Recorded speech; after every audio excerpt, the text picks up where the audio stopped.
Let's go. Let's go. Let's go. The Sims 4 bunk bed update just dropped today. Yeah, it's a pretty good update. I'm gonna give the Sims team some thumbs up on that. It was really good. I like how Sims are giving us some good new free stuff as of late. You know, we had the 21st celebration. We had the bunk beds. We had the makeup and skin swatches thing fixed back in December, giving us everything we want. That's really cool. So this is what I think Sims are going to be doing in the future. I don't think there's going to be a new game. Here's what I think. If you look at Siege, what do? They do the yearly pass and things like that. I just think Sims are going to work on this game until pretty much there's nothing to do, right? Because PCs and consoles and all that, they're getting stronger with the PS5 and like the Xbox, the Series X or whatever it's called. You can already play them games continuing on there. If I'm not mistaken, I could be wrong. I don't know. I play PC. So this is what I think they're going to do. They're going to keep working on that game until literally it cannot run no more. Now, with that, I have no problem with that. But if they do that, there's two things that I think must be done. One, like the first thing I'm going to mention easily can be done, and I don't know why it hasn't been done yet. The second thing, I don't think this will happen, but this is what they should do, and to me, this would make the game perfect and probably be the best Sims.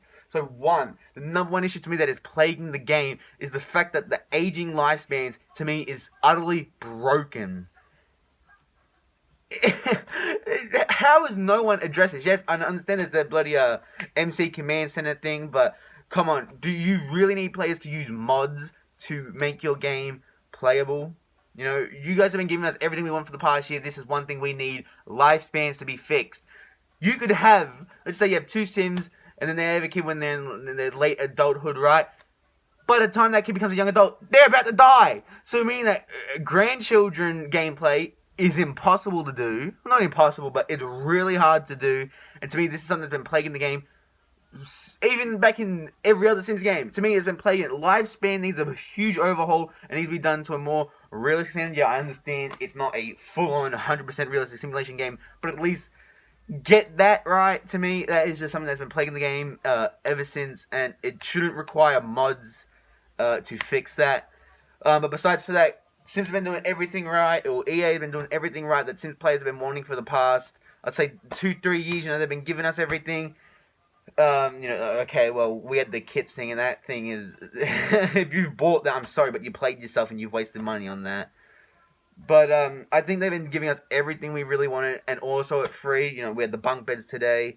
They give us some cool new clothing and all that, with the birthday thing. With Hispanic History Month, they gave us like a new tattoo and some cool clothes like that. They gave us the whole new skin overhaul. You know, I'm surprised those 4 things I didn't mention, they didn't put in an expansion pack, because, you know, that's how EA roll. But if EA need to make this game better, there's 2 things I suggested I feel like would make the game so much better. Wait, did I even mention the second thing? I didn't mention the second thing. Alright, the second thing Sims need to do, and I think this can be happening, because you know, the engine keeps getting better. Actually, I don't know shit about game design. But consoles and PC, and they keep getting better. I think the game will handle is open world. Not even open world, but let's just say you're in, what's one world? Willow Creek. Why do I need to go into a loading screen or bring up the travel menu just to go to the neighbor's house, alright? At least make one of those worlds fully customized, open world, and then if you want to go to another one, then open up a travel menu. Will that ever happen? Who knows? I think it's done to make the game run better. But if you look at the system requirements for Sims 4 when it came out in 2014, to look at the system requirements that it needs, now look at the PCs and what it can handle and all that, and even consoles, I think open world can be achieved. Someone outside. I think it can be achieved, and to me, it would make this game phenomenal. That's what I think EA needs to do. But what do I know? I'm just some random mofo living up in Australia. But hey, Sims team, if you're miraculously watching this somehow, which I highly doubt, I think a lot of Sims players would love those suggestions.